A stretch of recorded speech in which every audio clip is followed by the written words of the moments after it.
You're listening to a Comics XF podcast.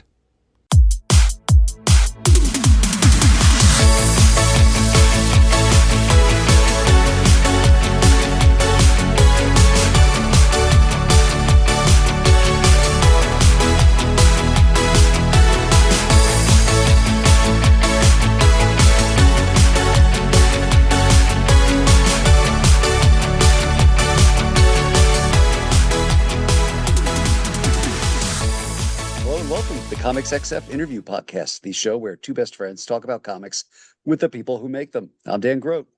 And I'm Matt Laswitz.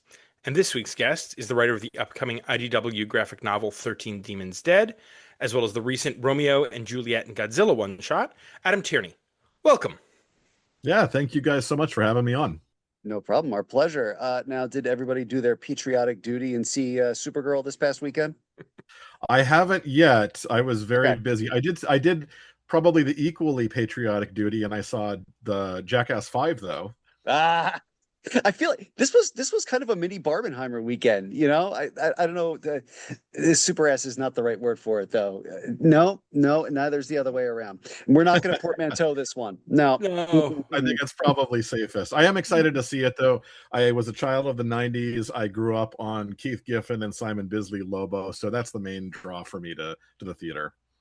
The one non-spoilery thing I'll say is just that Momoa's Lobo looks straight out of Simon Bisley. Oh, that's awesome. Yeah, nailed that. How was Jackass? It was good. So I have the fortune of living in Los Angeles where we get all these kind of crazy screenings. And so I took my son to a preview of it on Thursday, and we did a Q&A with Johnny Knoxville afterwards. We got to sit for that in person, and one of my questions got asked of the crew. So that was pretty awesome. But the movie was great. It was it's a blend of old stuff and new stuff, but surprisingly sentimental, surprisingly emotional. I mean, these guys are, closing a chapter after a quarter of a century, and there was just as much gross out as there was heart and soul to the movie. So it really does feel end. This isn't the end ? As we have often gotten with series like this. Yeah, because I think Jackass since the third one. Exactly, and I think with part 4, and especially before the one that came after that, the 4.5, it really felt like they were closing the door. This one is clearly 100% they are done with it. In fact, that was the question I asked them at the Q&A, like, are you guys working on any adjacent projects? And they're like, we barely survived this one. So yeah, it's funny. My daughter is 9, so that's not something that's ever been on her radar, before. But now she knows Johnny Knoxville is the host of Fear Factor. So yeah. I would say my daughter's 13. I would not let her watch this yet. I would say if your daughter's curious, start her on the MTV series. That's okay. There's a lot of genitals in the movies, especially this last one. Oh man, pulling out all the stops. Well, that's great. That's great. So you're a first-time guest. What are some of the first comics you remember reading? So I had the fortune of, we moved to my hometown when I was about 6.5, just shy of 7. And we had a great little indie shop there. So, like everybody else in the late 80s and 90s, I grew up on a steady stream of, John Byrne Superman and, McFarlane and Eric Larson Spider-Man and stuff like that. But they also got lots of indie stuff as well. So early on, I was reading a lot of Usagi Yojimbo and Teenage Mutant Ninja Turtles. And I really loved anthology stuff like Dark Horse Presents, which just had some of the wildest stuff coming out in terms of comics. Those were some of my favorites. On the other hand, because you have this video game background, is there a video game platform where time froze for you? Where all your work is like trying to recapture that feeling of playing those specific games. So, for example, for me, it's like the Super Nintendo between Final Fantasies 2 and 3, or 4 and 6, as they're known now. Yeah. I mean, I've been doing it for a while. So I got into video games around 2004 or so. little over 20 years now, basically my only career. Like right out of college, I got into it. And I was lucky enough that when I first started, we were still working on Game Boy Advance. And for me, that's like a really important platform because the ones you mentioned, SNES and Genesis and everything of that era was very similar to the GBA. And I remember that GBA was kind of the last time that I worked on games where you really felt the restrictions. It's like, okay, how many layers do I have? How many pixels? How many colors and color ramps and stuff like that? Shortly afterwards, when we graduated as a developer onto Nintendo DS and then started working on consoles with Wii, you kind of lose all those restrictions, which in a way sort of it makes it more possible to do anything, but restriction invites creativity. And so I really love GBA, and I think it was because I really cut my teeth on as a kid on those Super Nintendo and Genesis titles. So somewhere around in that kind of 16-bit-ish era, I really love. I started pretty early though on a combination of Atari 2600, which I think I owned that longer than I was kind of late to the party with an NES. So I think that kind of helped inform me as a game designer, was really sticking in Atari a few years longer than everybody else. And then some of those early, PC titles and systems like C64 were very influential on me as well. Yeah, I didn't get the NES until 88. So the Commodore 64 was our in-house gaming thing. I remember I had a GI Joe game and a Rambo game for that that I played a lot because that's what we had. My favorite title on C64, which I still to this day cite regularly and say it's one of the best games of all time, is Montezuma's Revenge. The C64 version is such a mean, tough, but just brilliantly done game. If anyone's ever played like games like Spelunky, they are like clearly wearing their influence on their sleeve with that. It's funny. I never played that game, but I remember ads for it in 80s comics. Like it had a very distinct, like Yeah. Indiana Jones looking guy with like a skeleton reaching out to him, and that ad has stuck in my head. Oh yeah, 40 it's years kind now, it's kind of similar to, like, it's in the same vein of Pitfall and Jungle Hunt and stuff like that. But I would say those are like moderate difficulty. If you just crank it up to like 11, that's what Montezuma's Revenge is. It's like the super challenging speed runnery version of those like Tomb Raiding type games. They made them simple, but they made them frustratingly hard back then.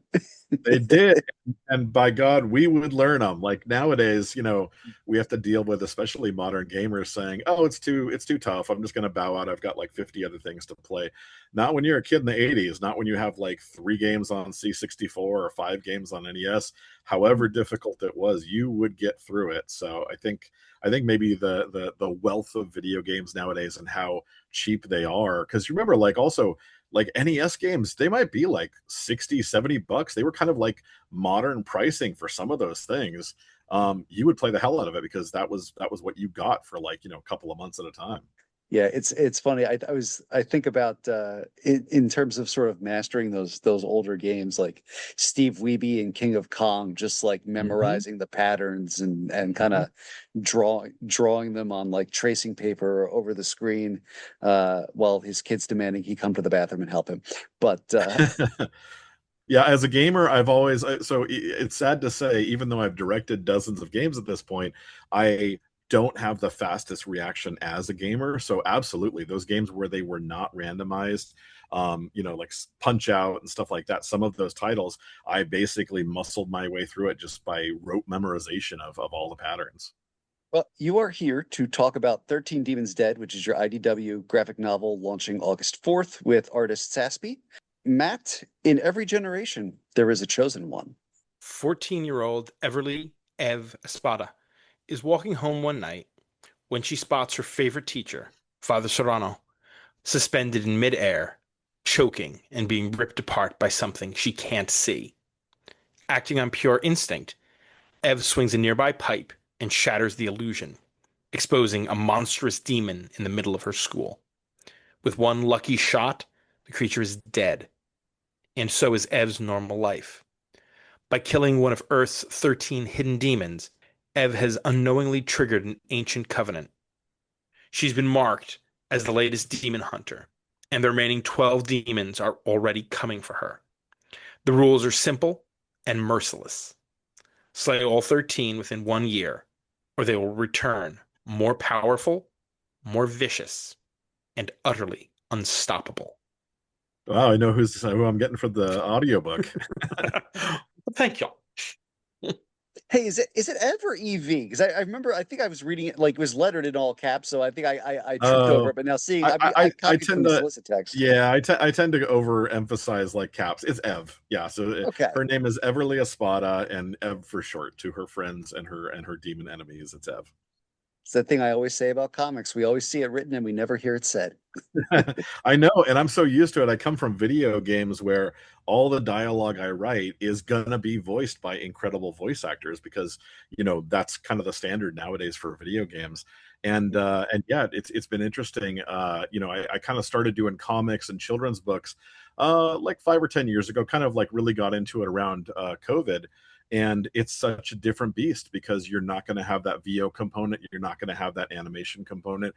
You really think about what pacing works good for the page, and then also what works good for literally the page. Like the idea of a page turn reveal was so foreign to me in terms of like the decades of writing I've done, but it's also really exciting to play with that stuff because there's just no comp to it in games or cartoons or anything else I've been a part of to this point. So how did you start down this path? What is or at least what's the origin of 13 Demons Dead? So the kind of like roundabout way is I had been directing games for over a decade at the studio I'm still with, Way Forward, and I worked on this game called Till Morning's Light that was sort of like kind of like a Resident Evil or a Silent Hill, but a little more all ages. And I came up with the characters and came up with the plot and everything, and it launched on mobile devices. But then a few years later, it got taken down, and it was kind of like this terrible moment to me where I'm like, oh God, I spent like, 2 years, a year plus of my life on this thing. It doesn't exist anymore. Nobody can experience this other than like old YouTube playthroughs. And so at that point, I said, I don't have that much time. I've got a full career and a wife and 2 kids. But I said, in my hobby, I want to do something that's kind of the antithesis of that. I felt like I was like driven to do something very physical, and even though I do video games for a living and I've done a little bit of cartoons as well, my one true love was always comic books. I was raised on comic books. I always read more comics than novels or books or anything else. And so I wanted to do something like that. So I started a Kickstarter about a decade ago for a children's book that was like a children's horror book for kids because I had 2 little kids at that time. And I was frustrated looking around for like my 6 or 7 year old son. There wasn't a lot of good horror for kids like there was for kids who grew up in the 80s, 90s. You look at stuff like Scary Stories to Tell in the Dark or some of the early Goosebumps, and it's pretty effed up, but in a great way because it makes us appreciate horror. And there wasn't that being made nowadays. It was just like, spooky stories and Halloween stories. So I said, I want to do something that's as mean spirited but age appropriate as Scary Stories to Tell in the Dark. And so I did that as a Kickstarter called Afraid of Everything. And I went through the motions and found a printer and fulfilled all the copies and stuff. And then afterwards, I thought, well, I've got a book now, might as well do something with it. And we happened to be talking to IDW Publishing at that time because they're very transmedia. So they're always focused in TV and movies and video games and stuff in addition to comic books. And I said, hey, I've got this finished book. You guys don't really do children's books, but maybe you'd be interested. And they said, oh, looks great. We should go ahead and do this. So they ended up publishing that as a book. And then ever since then, I've just kind of poked them and said, let me do some comics, and, begged and pleaded and got some pretty close on some stuff. And so I've done a handful of things with them. Way Forward's video game, Yars Rising, so it's based on the Yars Revenge Atari game. I got to do a prequel comic about 2 years ago. And then I had the huge honor of doing an entry in Tom Scioli's Masterpiece Theater, the anthology, where I got to do Romeo and Juliet and Godzilla, tapping into my love of Godzilla and my love of Shakespeare. But as I was doing those, I had this original series I pitched them on called 13 Demons Dead. And it's just everything I love rolled into one. Like I love teenagery stuff and bullies and high school. And I'm a huge fan of Mr. John Constantine. He's my favorite mainstream character. I love kind of the demon of the week, monster of the week, format with him. And so I just basically did like, what if there's Buffy, or what if there's John Constantine, but it's this teenage girl? And I think that would be like an interesting juxtaposition. They dug it. We got it greenlit as a massive, we actually pitched it as like a year's worth of issues initially. I pitched it as 12 single issues, and they said this feels more kind of like it's scratching the itch of like modern manga style comics. And so they said, what if we just did it as a big volume instead? So we did, and I'm kind of thankful of that, because you look at a lot of comics that are like indie comics and Image Comics and stuff like that nowadays, a lot of them don't make it to issue 12. So to be able to launch with 250 plus pages for this first volume was really exciting. And then after that, once it was greenlit, the last 3 years of my life has basically been working on this story and working with Saspy, the artist, on pages, and finally got it done. And yeah, it's coming out next month. I can hardly believe it. Did you find Saspy, or did IDW come to you with artists? So I made the worst possible plan in terms of this. I pitched the series, and I used another artist initially, Rem, who, if anybody's played any of the River City Girls games that my studio's done, she's the artist behind all those.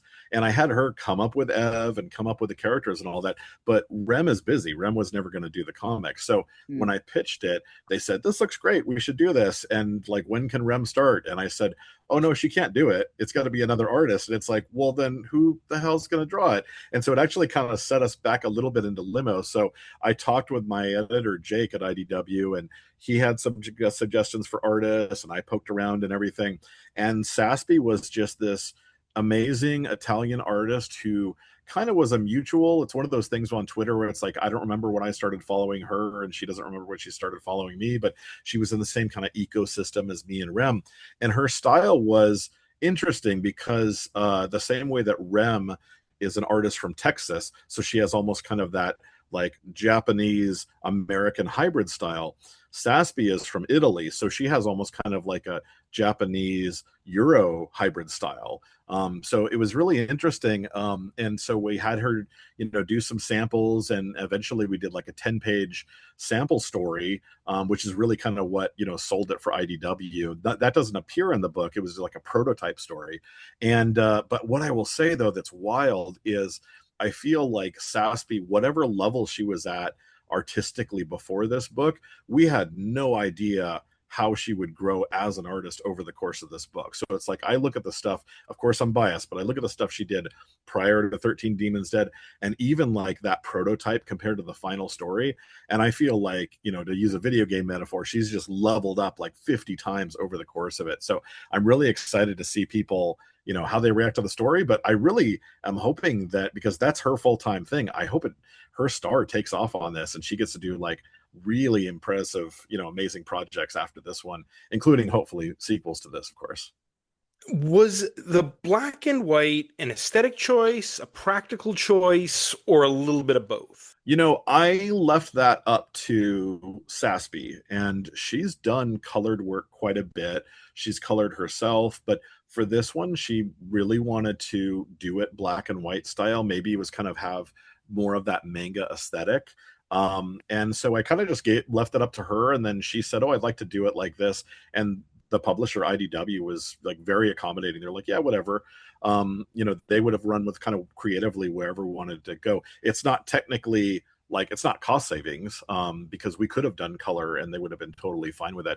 In fact, without spoiling it, there is an element of color toward the end of the book.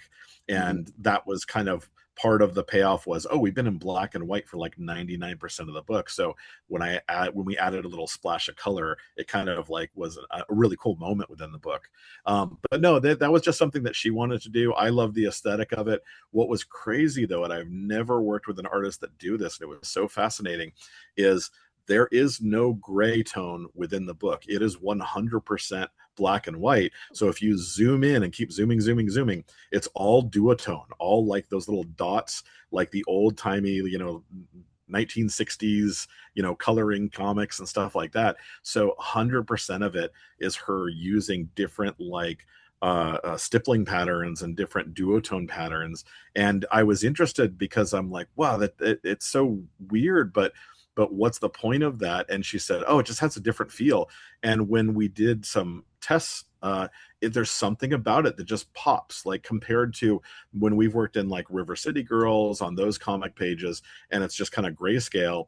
There's something about those dot tones for the gray that makes it pop so much more than, and feel like, I don't know, some almost more detailed than actually laying in flat grays. So yeah, long story short, it was just kind of what she wanted to do for the book, and I really love how it came out. And of course, I mean, it's a horror book, so you know, the more you can lean into those shadows and lean into those heavy blacks. I'm a huge fan of artists that go heavy on the blacks, like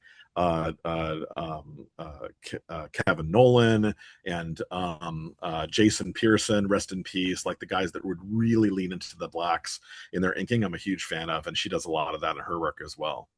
I had wondered, partially because being an all ages book and being monstery and maybe at times kind of gory, not having the reds of the blood, you remember back in the days of the code where blood Oh had yeah. to be not red. So I was like, I Mhm. wonder if that has, but apparently it was just not. But I was like, that was something that came into my mind as, an old guy who remembers the days of the code. Yeah, it was kind of interesting because it's like it's not for little kids. I think that this is like a perfect book for kids that are like 13, maybe they're like 10 to 15, somewhere just like that are just loving manga and just like devouring it, just like my daughter is. But it's pretty bloody. Like I didn't want to do something where it was very neutered and where it's just like, you know, characters getting knocked down. Like I wanted, and you see this right from like page 1 or 2, limbs being chopped off and blood splashing everywhere and vomit, and you know, it gets only grislier as you go deeper in the book. I just wanted something that was very gnarly, that would nicely juxtapose with the sweetness of this, you know, girl going through the challenges of being a freshman in high school for the first year. And I do remember at one time, because talking to the publisher, and they're like, yeah, this is really kind of scratching, you know, the itch of like kind of YA fiction mixed with manga. And I kind of doubted myself. I'm like, should we really censor it? Because, you know, there's some blood in here and there's a couple of curse words and stuff. And, you know, IDW, to their credit, is like, no, just do your thing. They said, just, you know, don't try and figure out who, you know, what the book should be, other than just what you and Sassby want to do. And then we'll find the audience for that. So, you know, in terms of like violence, in terms of swearing, in terms of themes, there's definitely very silly stuff in there because I love writing hammy stuff. I wrote for Teen Titans Go for a couple episodes, just about the hammiest cartoon you could have. But there's also really tragic moments and really like heartfelt moments and stuff like that. So yeah, it kind of goes all over the place tonally. But like I said, this is just, again, a big blender full of everything I've ever loved in horror and comics, just rolled into one. And I've never worked harder on a script in over 20 years than I have on this thing, trying to make it as good as possible. The book is set around a Catholic school. Yep. Are you as well a recovering Catholic school kid, or was that just sort of the appropriate setting with the demons and needing a good info dump for from a priest? So I've always been Christian, and I've always, you know, my family was not raised religious like a lot of kids. I kind of got into that when I was basically Ev's age, in like, you know, junior high and high school. My dad was a Catholic, but the main reason, no, I think I like, you know, if you do Catholic, you get to really lean into more kind of the history and the formality with God and the devil and stuff like that. And I think more than anything, I wanted to have Ev have a specificity to her. Like, it's very easy, especially if you're like a Caucasian writer, to just write somebody who is just normal nondescript white kid, normal nondescript life, and just not get specific. But I wanted to get specific with her, so I did a lot of research in terms of, you know, Catholic schools, what they're like in Southern California, which is where I live, and then also made her Mexican American, because I wanted to lean into a culture and, have like her mom speaks a lot of Spanish, her dad speaks a little bit of Spanish. And I just thought, I don't know, that it's more interesting than having just the nondescript, could be anything sort of, characters in terms of both the culture and in terms of their religion. How involved were you in the designs on the demons? Mm-hmm. Was the script detailed, or was it something you sent over to Sapsy and be like, this guy's got feathers, go to town? I am happy to say that I had as little influence on that stuff as possible. So it was kind of a mix of like, there were a few demons where there's a little bit of detail kind of out of necessity, like, hey, this is like a big winged kind of man bat type character, or here's some little kind of gremlin demons. But aside from that, I really just left it to her. And so I would kind of, give her the basics of like, I also wanted to kind of really vary it up. So there's characters that are really terrifying. There's characters that are very silly. So it's kind of like, think of like on one end of the spectrum, you would have something like a quiet place with like the terrifying, don't make a sound creatures. And then on the other hand, you would have something like Gremlins and the Mogwai. So I wanted to have kind of, running the gamut of that stuff. And then also I just talked to Saspy early on. I'm like, what do you want to draw? And she's like, well, I love doing Halloween stuff. And it's like, all right, then we're going to have like a Halloween demon, like a pumpkin headed demon. So it was really just kind of figuring out what she wanted to do. And then tonally, I had those beats that I want to hit. But yeah, as much as possible, I always just said, come up with whatever you want, and almost no notes. I mean, she is just such a fantastic demon creature designer. And so I think like maybe out of like all 13 demons, maybe there was one where I'm like, what if we tweaked it like this? Because it was just amazing out of the gate, the designs that she did. And you've sort of hinted at this in things you said before, but you have further stories for Ev in your mind, provided everything goes off according to plan here. Absolutely, yeah. So we already have an outline for book 2. And so I have not formally pitched it yet. I want to wait until this one launches, and then we're going to discuss it with IDW. And but we already know what we want to do for book 2. We already have some concept art from it, and I really want to go super weird and just escalating book by book. And so the way that I described it to our editor Jake is, I said, if book 1 is Bill and Ted's Excellent Adventure, book 2 is Bogus Journey, where we just wanted to like go off the rails, like, what the hell are they doing here? This is so weird, but something that is absolutely like not retreading what we did before, and also really plays up kind of the consequences of book 1. So, when you read through the first book, you get a very satisfying, hopefully, end to that story.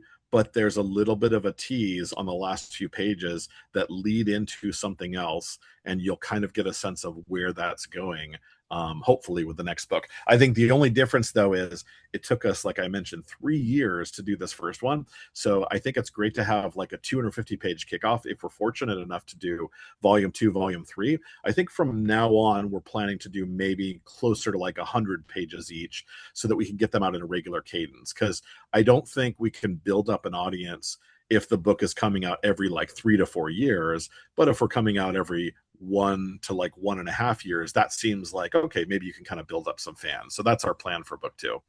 So I already have book 2's outline. And then because book 2 ends on a cliffhanger, I already know what book 3 is. And so we know at least 3 books out what's going to happen. It's excellent. It's worked George R. R. Martin. Oh, wait, never mind. Yeah, we'll be a little bit faster than that. To be fair, though, he kept writing the TV series and kept getting distracted by other versions of his stuff. So Yeah, but then there's those of us who've been reading that series, and I just want my damn book. yeah, But hey, you do you, man. You do you. He's too busy doing video games. He did the story for Elden Ring, so yeah, he's got too much fun distractions. Now, you're probably used to this with video games already, but graphic novels have a long tail from conception to release, at least compared to, regular monthly comics.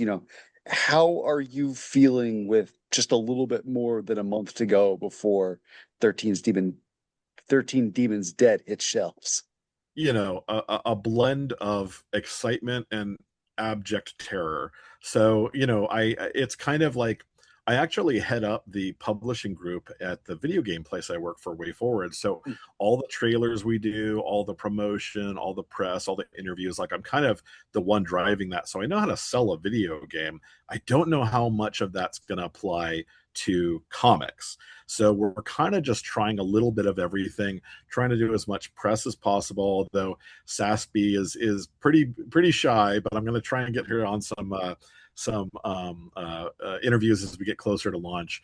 I've lined up a couple of local comic book signings in the LA area, and I'm just working with IDW. There's a fantastic marketing person over there named Kim who's been fantastic, and so we're going to try and reach out to some influencers that focus on like horror comics and horror and maybe even the video game angle.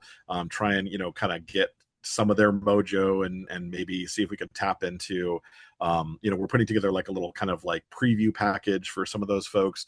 I've shared the book early, the chapters with some friends in the industry, so we've got some nice quotes from people in video games and cartoons and stuff that we'll highlight as we come out. But yeah, I don't know, we'll see how it works. All I can do is just kind of throw everything at the wall and hope enough of it sticks to allow us to keep working on stuff like this. But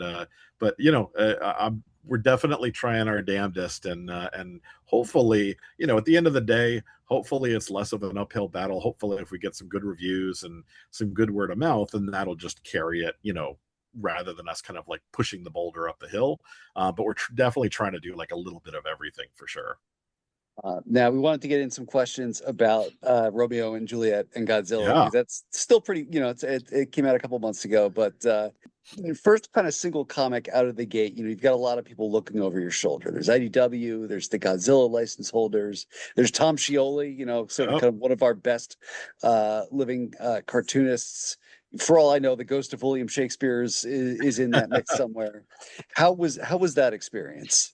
Yeah, I mean, talk about like, no pressure, but like everybody just adores the hell out of what Scioli did with his original Monsterpiece Theater series. And so I think they were at a point where they're like, well, we want to do more of this, and we want to do more of this than even he has the bandwidth to do. So you create an anthology, but there's so much risk of people saying, well, that sucked. Like, I like what Tom did, but why did you hire this guy? And why did you hire this artist? And so it's kind of funny. I actually pitched the idea for that book before they approached me about doing a Monsterpiece Theater spinoff. And it was just because I was already working with Jake, the editor on 13 Demons Dead. He's also the Godzilla editor at IDW. So anything Godzilla that they do, he's behind. And I had kind of just given him like a laundry list of crazy Godzilla ideas, because if you're reading the Godzilla books at IDW, like, there's Godzilla and skateboarders, or Godzilla and bank heists. Like, they really go outside the box. And so I just gave him like, hey, what about like Romeo and Juliet meet Godzilla? Because I was always a fan of that play and Shakespeare. I always loved the hell out of the Baz Luhrmann 90s movie. Like, I picked up as people were reviewing the book. I'm like, yeah. It's cool that they could tell that, like, that was as much an influence, if not more so, than the original play. But that was one of the things on the list. And then he got back to me later and said, we're thinking about kind of anthologizing the Monsterpiece Theater, and the Romeo and Juliet thing might work. And so I said, oh yeah, I would love to do that. And even though I got into video games, most of my background in high school and college was as a writer. I'm a creative writing English major in college. Even when I got into games, if you look at the games I directed, they get more and more story driven and more dialogue heavy as I go over the years. So that was one that I was really, excited to do. And it was funny, when we first started production, initially I talked to Jake and I said, should I do the Shakespeare tongue, or should I just do it kind of more laid back? And he was like, oh, no, you don't have to do that. It could be more laid back. And I'm like, all right, well, that'll be easier. But what I quickly realized is, if you don't adhere to the rhyming structure and the iambic pentameter, all that, you lose all of the great dialogue within the play. Because I would say, and come from me with the torches, if you will, I don't think Romeo and Juliet is really that great of a play in terms of the characters. They're just like horny, crazy, teenage kids getting in over their head. But the plot and the pacing and the way that the events unfold and those moment to moments are so incredible and so well done. We had to preserve those. So I messaged Jake like a few days later. I'm like, you know what? I looked into it. There's no way around this. I gotta write it like Shakespeare. And he's like, all right, if you want to go for it. And it ended up being a lot of fun, but really challenging to try and keep that iambic pentameter rhythm and as much rhyming as possible, and then have people talking about kaiju and Godzilla and stuff like that. So one of the toughest things I've ever written, but really a blast to work on. And then Jake brought the artist Sean Peacock. I'd never worked with him before, but I think he was a really good choice, not just for the book, but in terms of like, hey, we want to do something that scratches the same itch as Tom Scioli, but doesn't just look like a carbon copy of him. Sean has like this really interesting, really kind of, similarly indie kind of style to Scioli. And he was just a blast to work on with us. Such a good partner. And similar to on 13 Demons Dead, I'm like, I want to have gnarly stuff. I want to have gross stuff. Like I want to have Juliet scarfing on a heart and just blood spurting everywhere and stuff. And Sean did not disappoint on any of the visuals. How did, you mentioned sort of the license holder as being one of the kind of people involved in this, but how did that compare to, say, when you're the director on a video game that's based on a licensed property? Yeah, I would say in both situations, it always comes down to the specific thing. So there's kind of three camps that we get to do in video games. Sometimes we very carefully adhere to like an established style. So a good example of that is we did a Batman game on Nintendo we called Brave and the Bold, if you remember that cartoon from about a decade ago. Mm-hmm. And the idea with the game was, hey, let's do the playable cartoon. Let's use the exact same animation style, exact same voice actors, exact same tone and visuals and all that. And we're just doing another episode. So sometimes you do something where it completely sticks to it. The other end of the spectrum is something like River City Girls, where it's kind of based on the River City Ransom brand, but we're reinventing every character. We're doing a new art style. And then there's stuff where it's in between, where it's kind of like we put a little bit of our spin, but we keep it a little bit the same. So in the video games, I've done all different permutations of that. Kind of the same with this comic book. But I think, because they were really, both IDW and the licensor Toho, they just wanted something that was awesome. They just wanted something where the creators just had a very clear vision of what they want to do. So there really wasn't too much direction that we got from either IDW or Toho about that. I did like a little write-up, like a one paragraph that Jake ran past them. And then I forget what their wording was, but he sent it back and they're just like, this is awesome. Like, so that was the only note from Toho, was like, this is cool. We can't wait to see it. And then from there, it was just me and Sean going crazy and just doing the most bizarre thing possible. But yeah, it was pretty much just up to us. And then, Jake, like any great editor, is nudging us along the way. Like, well, this part's a little unclear. Can you wrap this up sooner? Can you fold this into here? Like really just kind of structurally giving us tips that made it so much stronger. Really the toughest thing was there's a hell of a lot of stuff that happens in that play. And we had 35 pages. So that was the toughest thing, was like, how do I hit the major beats and have all those great like full page, turn page moments where Godzilla is bursting through a wall and stuff like that. That was the toughest part for me, was like getting all that. In fact, I think like there's one part where anybody who knows the play, where after Romeo and Juliet are in love, the next day Romeo goes to meet with the friar and says, hey, can you marry me? I ended up overlapping those things just for like efficiency. So it's like Romeo is saying, I'm going to go talk to the friar about this, while the art is also kind of showing what's going to happen. But then it also goes back to him wrapping it up with Juliet. I just look for as much efficiency as possible. But yeah, aside from that, it was really like, pie in the sky for kind of whatever we wanted to do. Do you have a favorite Godzilla movie?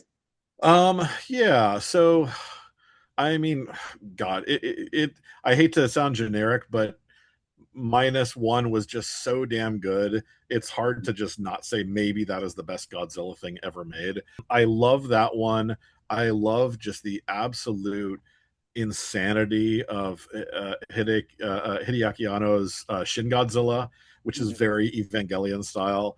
I love just watching like the characters mutate, and I love the fact that that movie is also like over half the movie is just like bureaucracy of people in like boardrooms saying, what do we do about this giant lizard, and like just the incapacity of like, you know, government bureaucracy. So those two I love. My favorite kaiju is Mothra, so I love all the Mothra movies.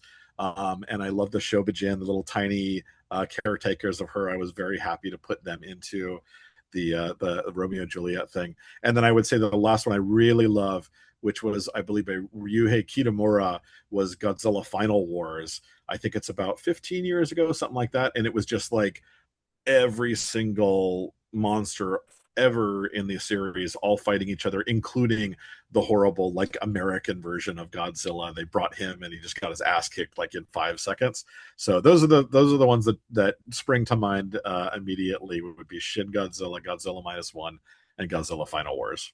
On the other hand, favorite Shakespeare play?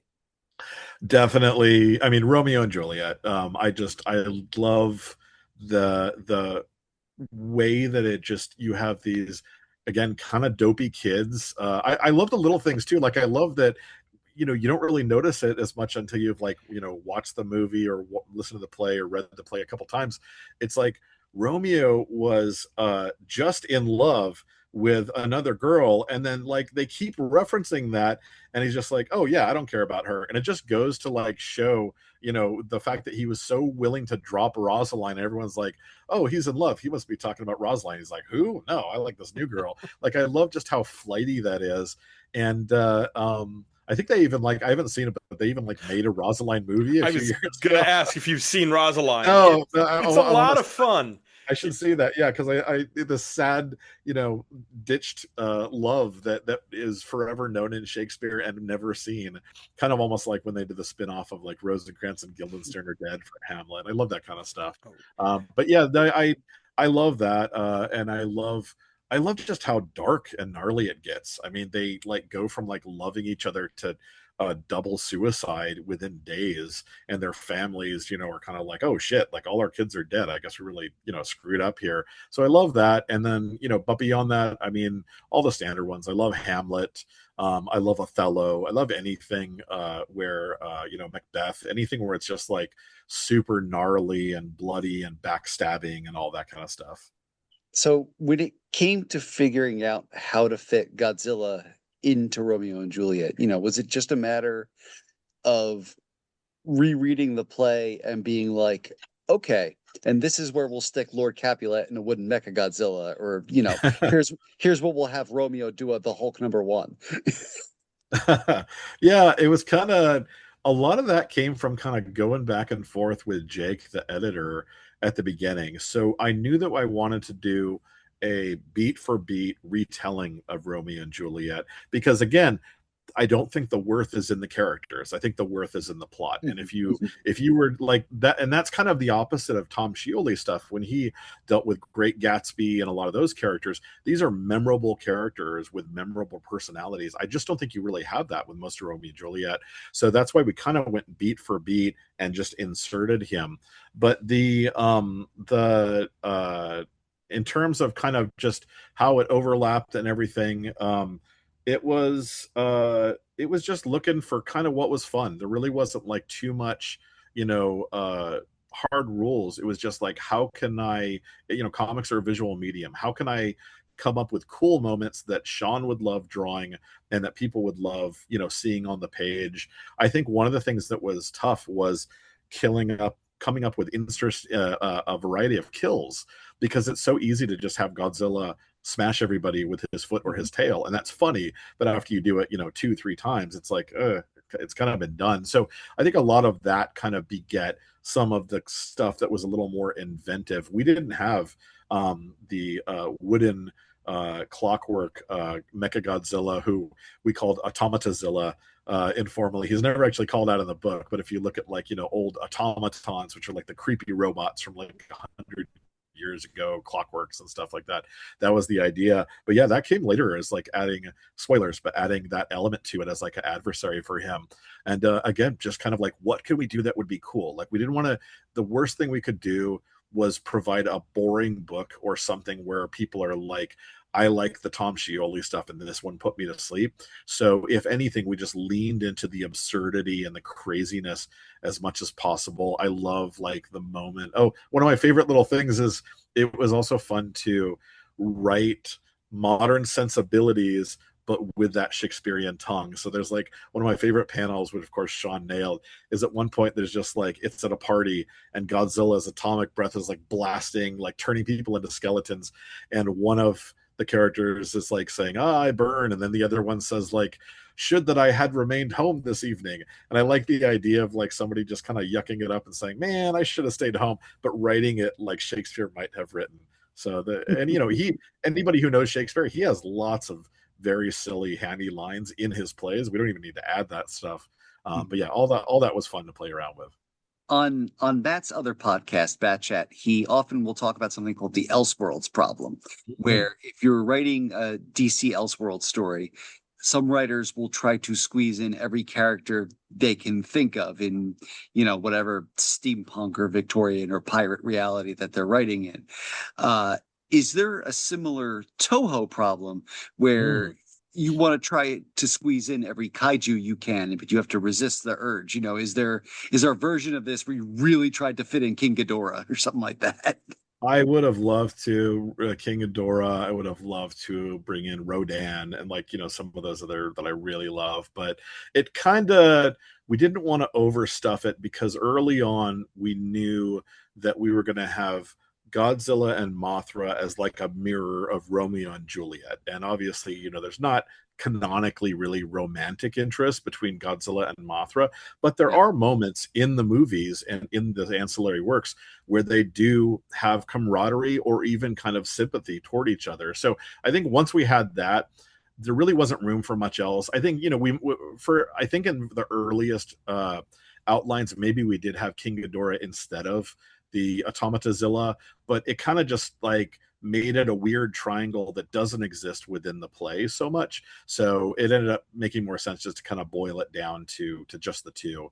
But I would love to, hopefully if I ever get to another opportunity to write some more Godzilla, I would love to tap into some of those other characters, especially King Ghidorah, who's just one of the best villain creatures ever, in my opinion.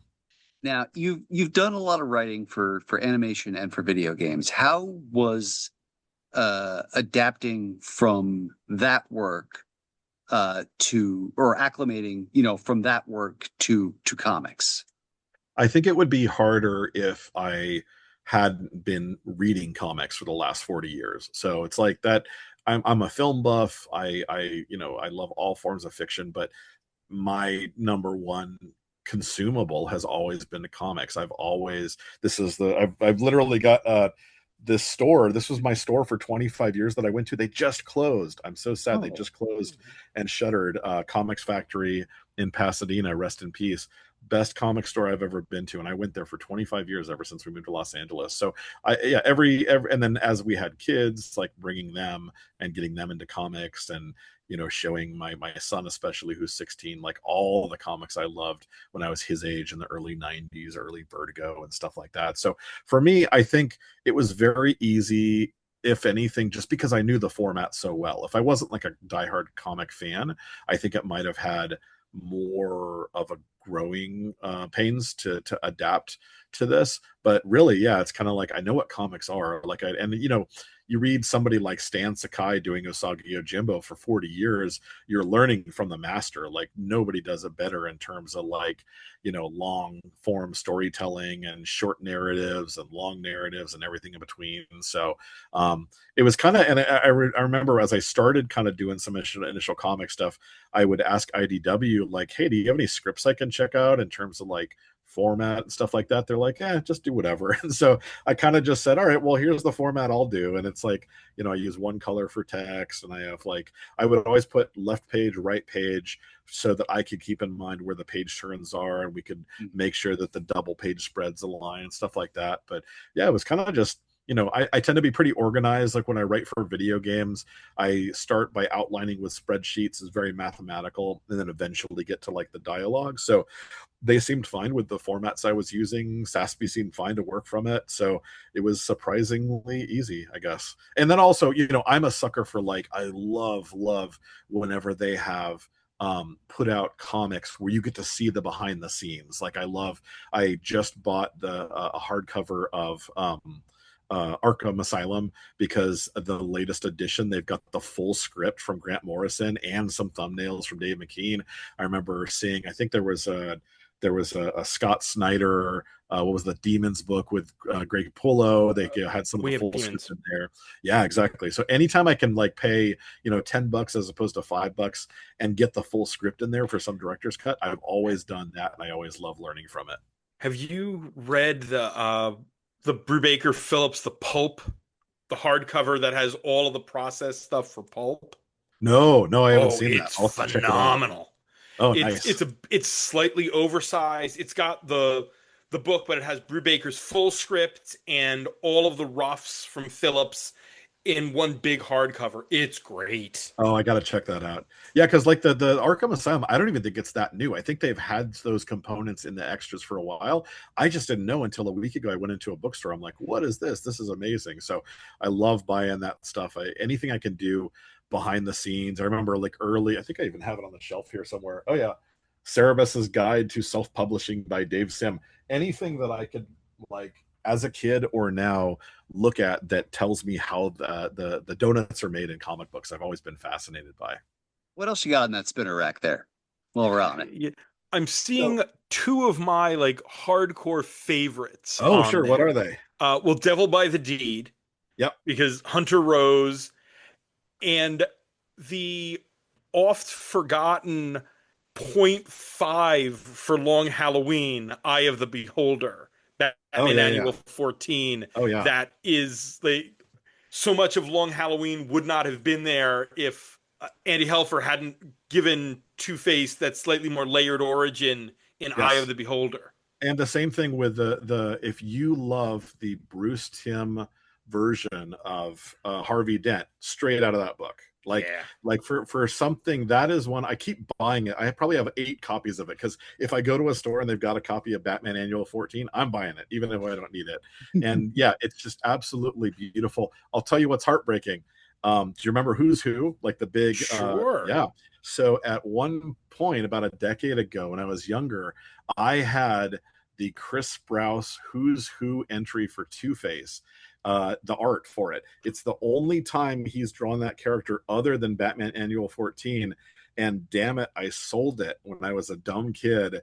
And I tried to rebuy it later, and the guy wanted like so much more than I could afford.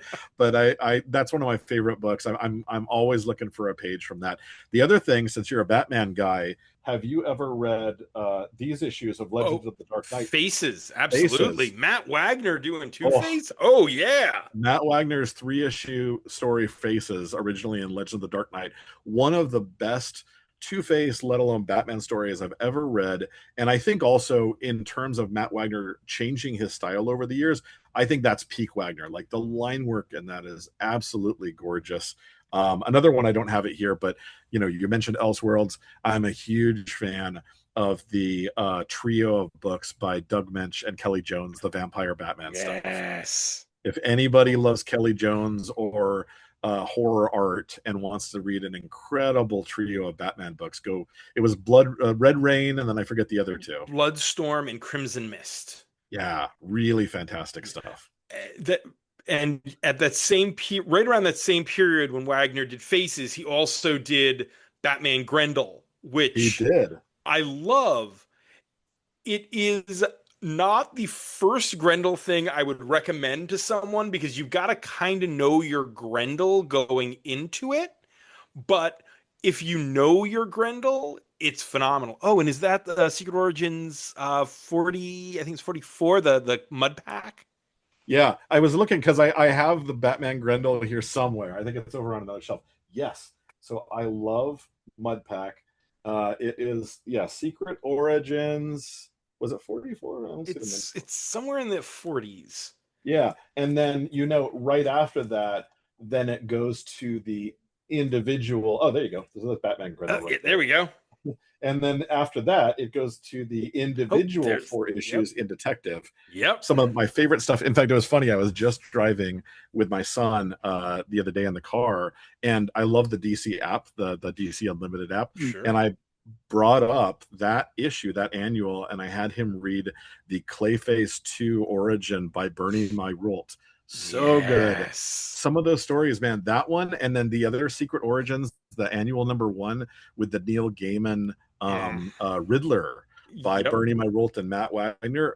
Some of the best, like, definitely the unsung stuff. It's like, why is this stuff like Faces, stuff like that, stuff like Red Rain, that stuff should be as celebrated as Killing Joke and Arkham Asylum and all the ones that all get all the attention nowadays. And that Secret Origin special also has a great Alan Grant, Sam Keith Penguin story in it. Yeah, so good. So good. Gorgeous. Like, Sam Keith absolutely killing it on the Penguin art in that book. Yeah, such a weird, dark, amazing, beautiful story. Yeah. You know, you mentioned this is now a podcast about Batman. Many such cases. Now, you mentioned Brave and the Bold. I think one of my favorite episodes of that cartoon was when they adapted Red Rain, but they did it with the JLI. Yeah. No, that show was great. And I mean, so Really that's kind of like the modern way forward games that we do at the place I work for. They're very dialogue driven, and it really was because of that. So we didn't necessarily do a lot of like dialogue in our games. And then we got the assignment to adapt Batman the Brave and the Bold to video games. And I looked at it. I always look at the source material, and it was like, well, what is this show like? Well, they talk a lot. It's like they're punching villains, but they're pretty much just talking the entire time. So I said, guess that's what we got to do. And I think it's still like the longest game script I ever wrote is 400 pages of nonstop dialogue. And I did the cheesy, like I always describe Brave and the Bold. It's like, it's that kind of aspirational thing of it's what kids think adults are like, but you look at what Batman and Green Arrow are doing, they're acting like 14-year-olds, or like, you took my girlfriend and stuff like that. There's this weird kind of like aspirational thing. And we wrote like so much dialogue. We got to record it in the studio with the incredible Andrea Romano, did all of our direction over the course of 2 weeks. And that was how I actually ended up doing a little bit of TV writing, because that came out good. And Warner Brothers Animation was like, oh man, you guys totally nailed it. And I'm like, yeah, can I write for cartoons?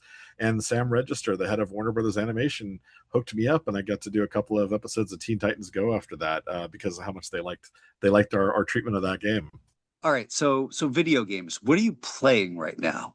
The last thing I played, so I'm so busy between family and video game production and comic books and stuff like that. I don't usually spend that much time, but then every now and again a game will come along and I can't avoid it. And so the previous one was, I played the hell out of Hades 2 when it came out, put in over 100 hours of that because I love the first one.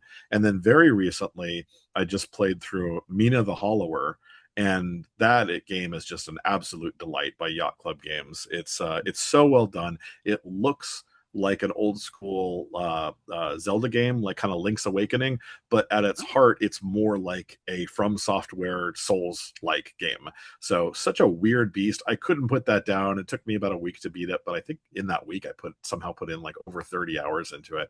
So that's the main thing. And then for my quick fix, I love Balatro, the poker game on mobile. Yeah. And then just because I love the fanboyism, I still play the hell out of Marvel Snap. I love just how they adapted the collectible competitive card game to so perfectly match all the characters that I love. And so I play Snap. I exclusively do the Galactus attack, which is like one of the few cards that does this crazy cinematic where they think that they're gonna win, and then he just plays everything, but it's like so hard to pull off. Again, I love those characters. I was raised on Marvel and DC. I've been borrowing my son's Switch to play Donkey Kong Bonanza, and I'm at the point where like I've beaten the story mode, and now it's just like, trying to 100% it, or as close to that as time will allow. So that's probably the one I'm playing the most right now. I haven't played that one yet, but my coworkers swear by it, so I'm almost afraid to play it because I know once I start, it's going to absorb my life for a couple of weeks.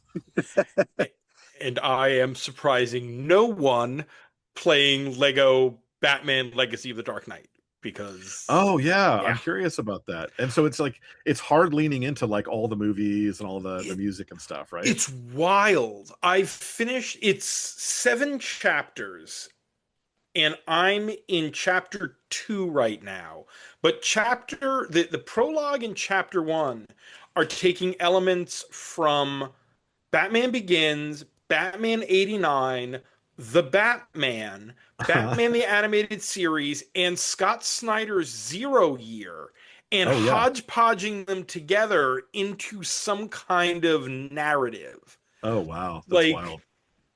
Boss Grissom, Jack Palance's character, is gone and is instead replaced by Carmine Falcone, Mm. looking like comics Carmine Falcone, not looking like either Begins or the Batman Falcone.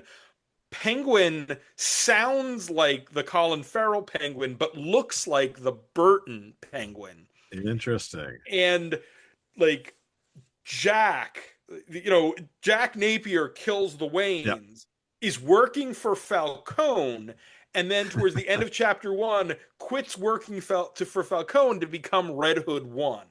Oh, So that's crazy. it's just combining all this stuff with all these like little like background like nods. Like, okay, well here's Bullock and Montoya are showing up, and because it's a Lego game, you're always having two playable characters.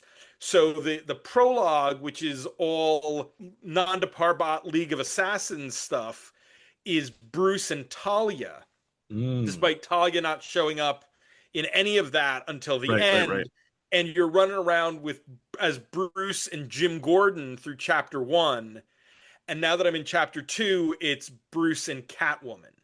Oh, nice. Oh, And I got to check that out. Yeah, my son was showing me the trailers. It looks really good. My favorite Batman movie of all time, as much as I think Dark Knight is great, is Batman Returns. I just love the weirdness of that, how just Burton cranks the full Burton up to oh, 11 on that one. I after I saw a double feature on the big screen on IMAX of Hmm. both Batman and Batman Returns. Yep. And I walked out and I realized that Batman is a Batman movie that Tim Burton is making. Yes. Batman Returns is a Tim Burton movie that Yes. happens to have Batman in it. Exactly. And I think I remember there was even an interview at the time where he basically said the deciding factor of him going back was I didn't feel like Batman was the kind of Batman film I really wanted to make. Like it's a great movie, but it is a relatively safe movie, Tim Burton-esque. And man, I mean, you can make arguments about maybe the plot being a bit messy or maybe Batman is sort of like a secondary character in Returns, but how good was that version of Penguin and Catwoman? Just absolute top tier, I think. Oh, the visuals on Returns, the production design, the architecture is probably Yes. still the first movie still has those beautiful Anton First cityscapes, but when you get down to like the nitty gritty, like the design stuff, the Yeah. Shrek cat heads and all of that stuff in Returns, and the Red Triangle Gang, which is flat out crazy ass Burton with like, yes, Penguin is hanging out with a troupe of circus freaks and acrobats and clowns. Why not? Yep. And I would argue maybe the best across the board Danny Elfman score ever in that movie as well. Yeah, definitely. If not, it's top 5, no doubt, and quite possibly number 1. Yeah. So as we're entering the end of the show, we already we pour one out for Comics Factory, but do you have another comic shop that you want to get a shout out in there for? Yeah.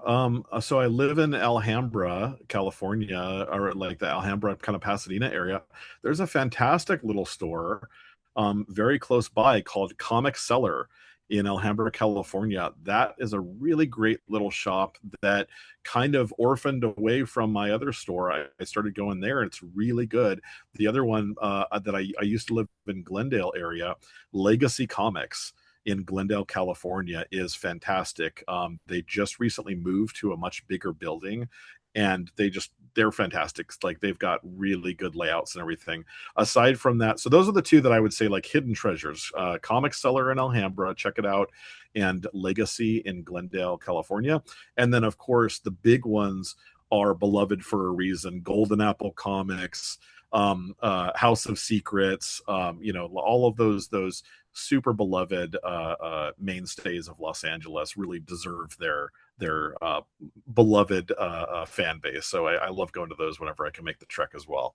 What is a comic you are reading from another creator right now that you're really enjoying? You know what I really loved is, and it's a little bit older, but I kind of was late to reading it.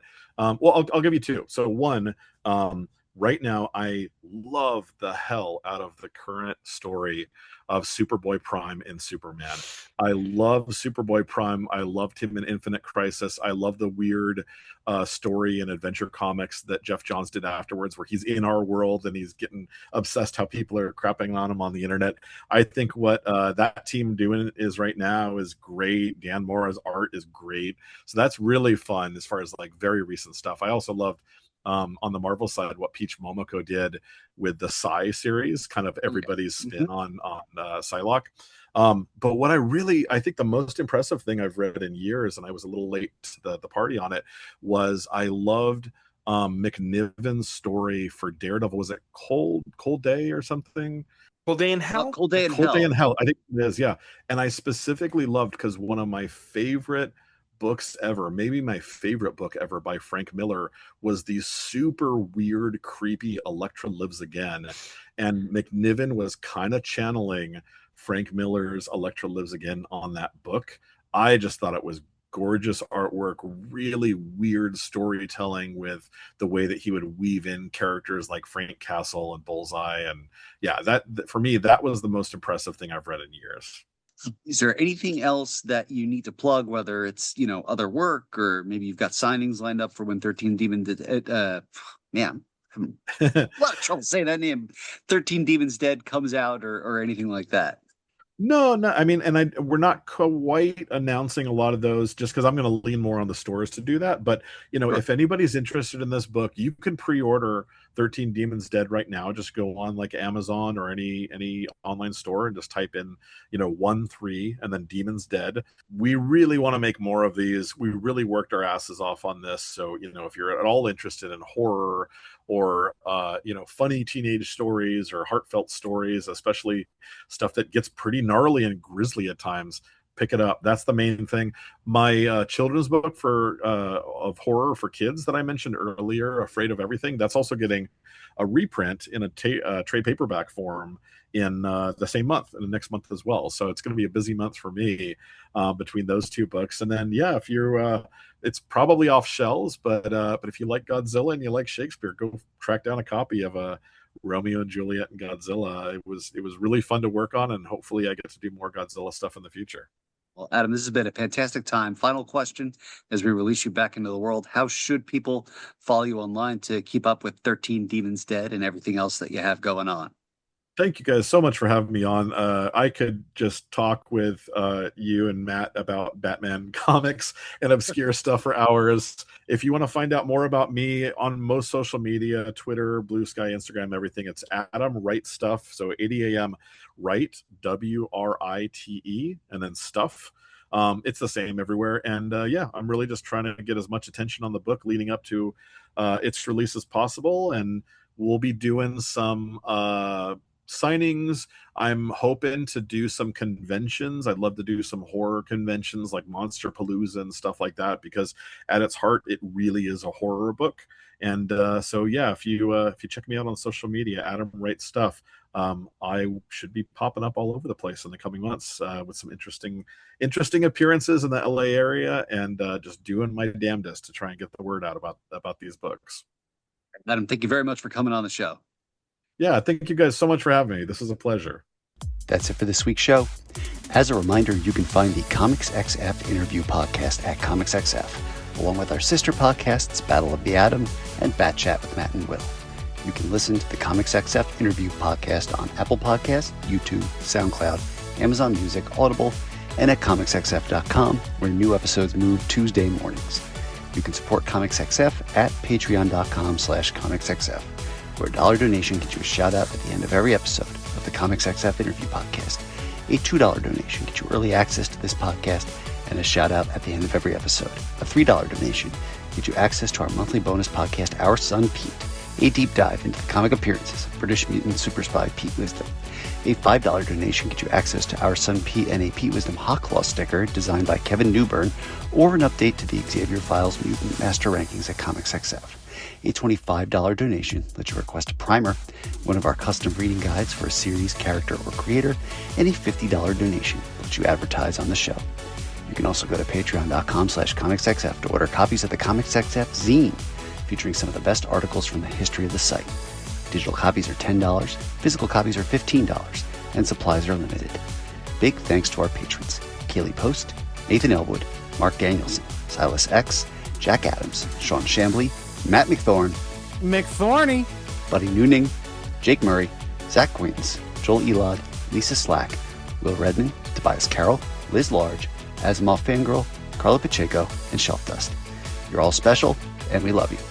You can follow Comics XF on Blue Sky, X, Threads, Facebook, and Instagram at Comics XF. Me at Daniel P. Grote on Blue Sky, and Matt Lazowitz at MattLaz1013 on Blue Sky. And until next week, remember, Batman co-creator Bob Kane's gravestone says the following: God bestowed a dream upon Bob Kane. Blessed with divine inspiration and rich imagination, Bob created a legacy known as Batman. Introduced in a May 1939 comic book, Batman grew from a tiny acorn into an American icon. A hand of God creation, Batman and his world personified the eternal struggle of good versus evil, with God's laws prevailing in the end. Bob Kane, Bruce Wayne, Batman. They are one and the same. Bob infused his dual identity character with his own attributes: goodness, kindness, compassion, sensitivity, generosity, intelligence, integrity, courage, purity of spirit, a love for all mankind. Batman is known as the Dark Knight, but through his deeds he walks in the light of a higher power, as did his creator, Bob Kane, beloved husband, father, grandfather, in loving memory. With Bill Finger.